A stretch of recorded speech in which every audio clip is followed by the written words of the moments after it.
A União Europeia e a Índia assinaram um acordo de livre comércio que cria uma zona comercial ainda maior do que a firmada entre a União Europeia e o Mercosul. União Europeia e Índia, calcula-se, somam 33,4 trilhões de dólares em produção. União Europeia e Mercosul somam 22,4 trilhões de dólares em produção. Para conversar conosco sobre este assunto, nós convidamos Leandro Gílio, pesquisador e professor do Insperagro, a quem eu agradeço pela gentileza de estar aqui conosco no Jornal da CBN. Bom dia, Leandro. Bom dia, Milton. Bom dia, Cássia. É um prazer estar aqui com vocês. Bom dia, Leandro. De alguma forma, essa zona de acordo de livre comércio entre União Europeia e Índia compete com União Europeia e Mercosul? Olha, eu acho que são coisas diferentes, né? Inclusive, assim, os principais produtos nos quais o Brasil, né, e o Mercosul de modo geral, mas vamos focar aqui no Brasil, né, que é o nosso interesse principal, onde o Brasil se beneficiaria, né, justamente com o acordo Mercosul-União Europeia, seria justamente na exportação de produtos do agronegócio, né?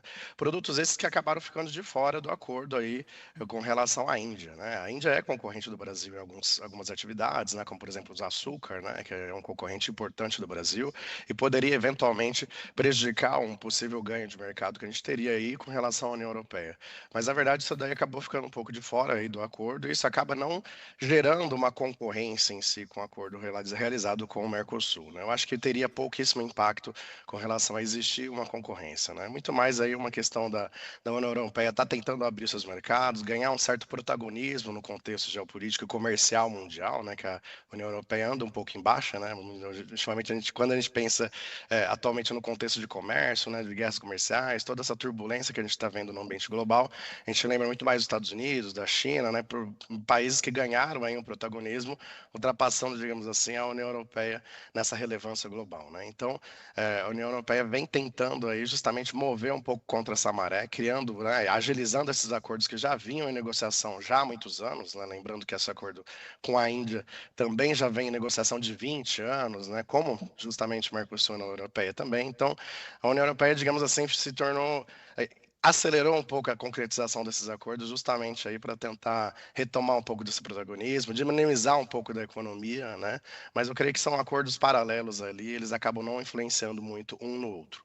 Agora tem uma coisa que me chama a atenção aqui, Leandro. Quando a gente passou décadas, né, discutindo o acordo Mercosul-União Europeia, havia uma grita muito grande de alguns países, principalmente da França, em relação aos métodos de produção da nossa agricultura. Estão reclamando muito, por exemplo, de questões ambientais do Brasil que não estariam alinhadas às questões da União Europeia. E nesse acordo aqui com a Índia, a gente não ouviu falar esse tipo de coisa, desse tipo de crítica. Isso pode deixar claro que, na realidade, a questão da França com o Brasil em relação ao agro seria muito mais uma questão protecionista do que de proteção com o meio ambiente? Com certeza, essas questões protecionistas, elas acabam, né, sendo um pouco travestidas, digamos assim, dessas questões ambientais, né, questões até, se a gente for observar o que foi, né, negociado entre o acordo do Mercosul e a União Europeia, é um acordo bastante restritivo para o agro de modo geral, né, apesar de a gente ter ganho, e o nosso potencial de ganho, principalmente no setor agrícola, né, do agro de modo geral, mesmo assim, é um acordo bastante restritivo ao comércio, né? A gente é muito limitado com relação a cotas, né? A maior parte dos produtos onde a gente tem potencial de ganho de exportação é limitado por cotas, né? Agora, com relação ao acordo com a Índia, ele é muito mais voltado ao setor de tecnologia, né? Outros tipos de produto, e a Índia acabou deixando um pouco de fora essa questão dos produtos agrícolas, né? Então, por isso que às vezes esse lobby, né, relacionado muito à agricultura europeia, acaba não afetando tanto esse acordo com a Índia, né? E afeta muito mais o acordo com o Mercosul, né? Até pela nossa competitividade em várias áreas, né? E não áreas um pouco mais limitadas do agro como a Índia, né? Leandro Gílio, esses dois movimentos da União Europeia, em relação ao Mercosul e em relação à Índia, é uma resposta ou uma proteção em relação ao que tem feito o governo Donald Trump nos Estados Unidos? Com certeza, isso acelerou essa negociação desses acordos, né? Várias décadas aí de negociação, eles já vinham ali idas e voltas, né? Sejam de ambas as regiões ali com relação a esses acordos. E claramente com essa elevação da proteção de mercado, né? Que essas guerras comerciais ali, principalmente impulsionada pelos Estados Unidos, a Europa acelerou um pouco esse processo. Então, claramente há uma influência com relação a isso e a Europa acabou ficando um pouco, digamos assim, cercada, né? Geopoliticamente. E esses acordos fazem com que a Europa ganha um pouco mais de relevância e um pouco de possibilidades de dinamismo econômico também, né? E não só a Europa já vinha caindo já há algum tempo, né, com relação às suas próprias indústrias, né, competitividade com as indústrias chinesas e outras regiões, né?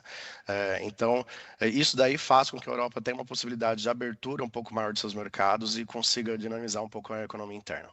Você mencionou a indústria chinesa, eu queria te perguntar sobre isso, porque a gente observa esse fenômeno da União Europeia tentando se aliar a países do Mercosul para comércio, agora também esse acordo com a Índia, se afastando aí das negociações com os Estados Unidos que estão complicadas, e em relação à China? Em relação à China, eles vêm tendo uma concorrência muito acirrada com a indústria interna, né? A gente vê aí no mercado de automóveis, por exemplo, o quanto a União Europeia tenta barrar essa invasão de veículos chineses, principalmente elétricos, eletrificados ali no mercado europeu, que tem prejudicado bastante a indústria de automóveis local, né? Então, esses acordos também geram aí um pouco de mercado competitivo, né, para eles, onde eles têm bastante possibilidade de abrangência, né? Aqui no Mercosul, há possibilidade de ganhos da União Europeia com relação à exportação de veículos, a maquinários, produtos de um pouco mais de alta tecnologia. Na Índia também é um mercado potencial relevante para eles, né? Apesar da Índia estar ali ao lado da China, mas a Índia e a China acabam não tendo uma relação tão boa assim, né, em termos comerciais. Então, para a União Europeia é interessante até pela possibilidade de escoamento e ganhos ali da indústria local mesmo, que acaba tendo uma concorrência muito forte com relação à China, né? E não só na União Europeia, como o mundo todo acaba tendo uma concorrência forte com relação aos produtos que vêm da China, mas eles vêm se prejudicando bastante com essa perda de mercado até o mercado interno deles. Então, essas possibilidades do acordo acaba criando aí algumas possibilidades ali para o industrial local.